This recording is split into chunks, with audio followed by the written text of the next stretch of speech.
Hey guys, welcome back to the Comic Book Lowdown. I'm Wellington. Today I'm going to be bringing you guys a trade paperback review on Ultimate Spider-Man Volume 7.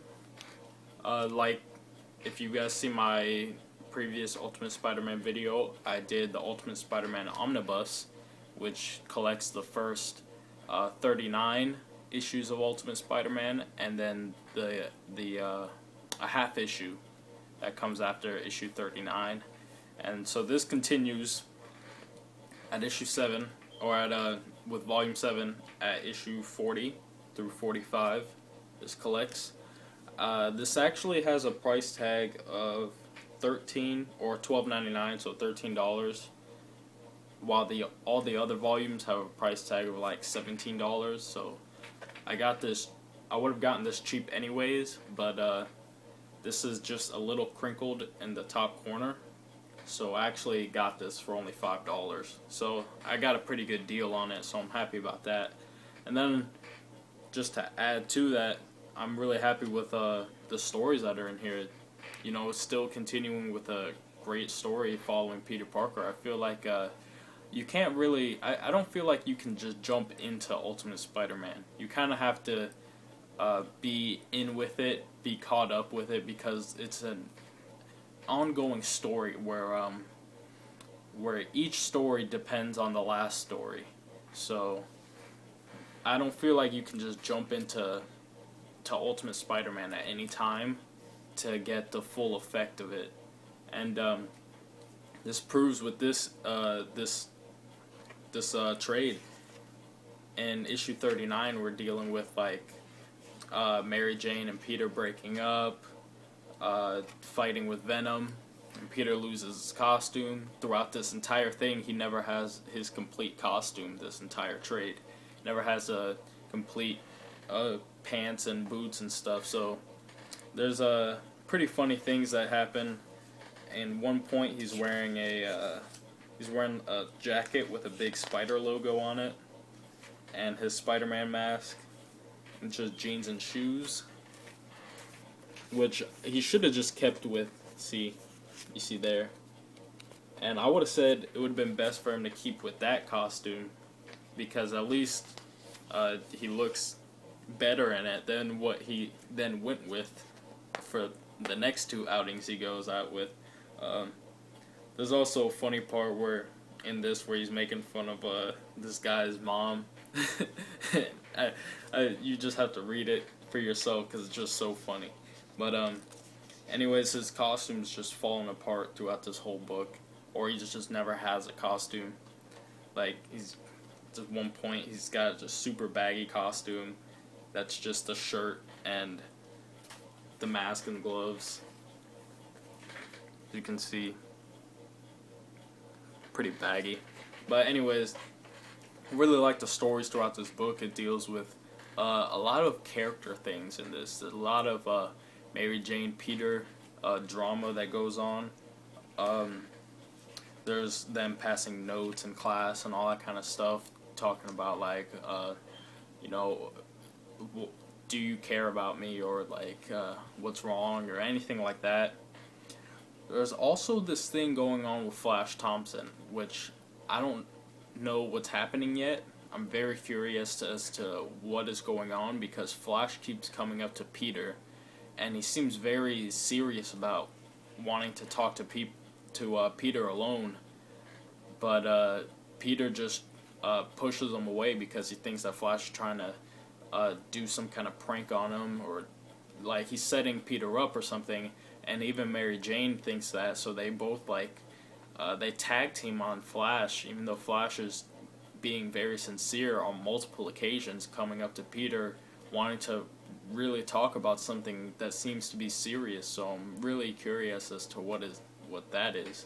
And you might say that it's not in Peter's character to just shrug off somebody that is asking for his help, but this is, you got to remember, this is Peter in high school, and Peter in high school being confronted by one of his bullies, and that wants to talk to him, that he has nothing points to him to think that Flash isn't trying to set him up for something.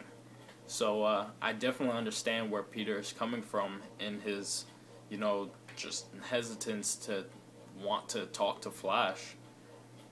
There's a thing with this whole party, and then there's just all this jealousy going around. And there's this guy that seems to be a mutant named Geldof from Latveria. He's adopted from Latveria to just a regular family, and he seems to be a mutant, and the X-Men get involved. And you can sense that Kitty Pryde has this crush on him, on Peter, I should say. There's some funny stuff that goes on with the X-Men and Professor Xavier. But for the most part, this entire trade is character stuff. Especially the last issue where there's no Spider-Man in it. In fact, the last issue of this, issue 45, just is Aunt May with a therapist talking about just how her life is going, where it seems that everybody she loves dies, and so she wants to push Peter away because she feels like if she gets too close that he'll die, and that maybe Spider-Man will kill him or something. And just she has all these emotions, and about Captain Stacy dying and Ben dying and her sister dying and everybody dying, and it's just it's very sad to see Aunt May in that kind of state of mind. But then at the end of that issue, we definitely get a good moment between Aunt May and Peter, where you feel like everything's gonna be okay. And so definitely I love this trade. I love the fact that I got it for cheap money too, but I definitely love just the content of this trade. I love the Ultimate Spider-Man story. I love it way more than what's going on, what recently went on in Amazing Spider-Man. I mean, not to knock that stuff down, but I think Bendis has a better voice for Spider-Man, especially in these earlier issues when he's got so much to tell with Spider-Man. I haven't read anything else. Well, I've read the last issue of Ultimate Spider-Man with Peter Parker, but where he dies. But other than that, I've not read anything past this point. So just hit myself in the mouth with the book. So I'm definitely excited. I want to get the next trades. I don't know when that's gonna be. It's gonna probably be in a while because I don't really have the money right now to go get trades. But when I do, I'll definitely make a video on it. Definitely enjoy those books for right now. But for right now, that's all I got for Ultimate Spider-Man. That's pretty much does it with all my Spider-Man content that I've been dishing out lately, or I should say all my Peter Parker content that I've been dishing out lately.